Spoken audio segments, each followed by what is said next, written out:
Splatoon 2 is a third-person shooter starring everyone's favorite squid kids. As you shoot, roll, and brush your way around Inkopolis, you might notice it gets pretty chaotic in the splat zones.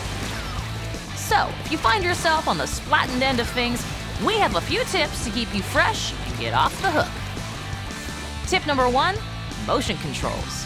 When you first start Splatoon 2, the motion controls will be active. Hey, what are you doing? Don't turn those off. There is a learning curve for motion controls, but after a few hours, you'll get the hang of it and have a clear advantage over players not using them. Sensitivity can be adjusted in the main menu, so experiment and see what works for you. Playing the single-player campaign and Salmon Run are great ways to get the hang of motion controls. Trust me, once you learn them, you'll never go back. Tip number 2, experiment with weapons.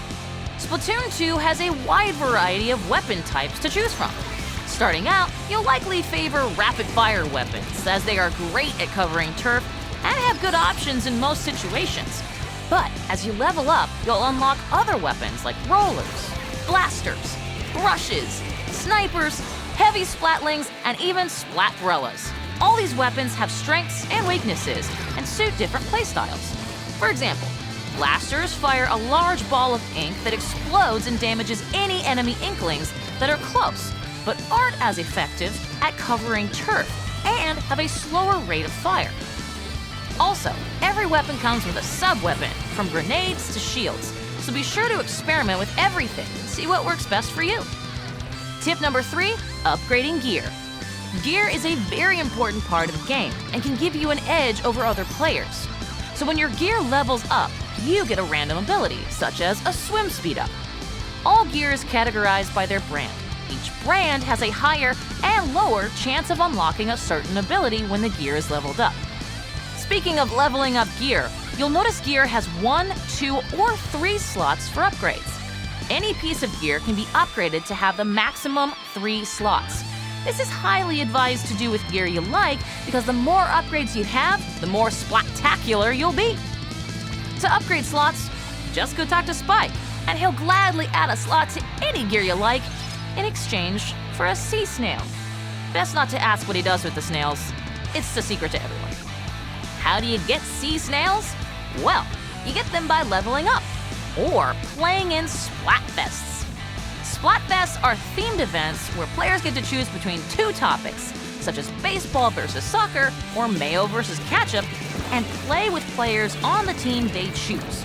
The more you level up your fandom, the more snails you'll get when the Splatfest is over. Tip number 4, scrubbing gear. Once you have a piece of gear fully upgraded, you can scrub the gear so it's clear and ready to level up again. But wait, where did those upgrades go? Don't worry. As you scrub gear, you'll get these abilities in your collection in the form of ability chunks. You can use these to put whatever upgrades you want on whatever gear you want, instead of leaving it up to chance. So eventually, after you earn enough chunks, you can upgrade your favorite hat and kicks to whatever abilities you want. Tip number 5, XP and money boosts. Remember all the orbs you obtained while practicing those motion controls in Salmon Run? Those can be exchanged at Krusty Sean's food truck in Inkopolis Square. You can get character experience boosts, money boosts, and gear experience boosts. With gear experience boosts, you gain gear experience 50% faster with a chosen ability. Whatever you choose will have a higher chance of being the ability gained when your gear levels up. So always make sure to pay old Krusty Sean a visit, but as a side note, maybe don't ask him where he gets his ingredients. Well, that should be enough for you to get going and ink with the best of them, and enjoy the wonderfully colorful world of Splatoon 2. So, get your inkling butt out there, splat your enemies to victory, stay fresh.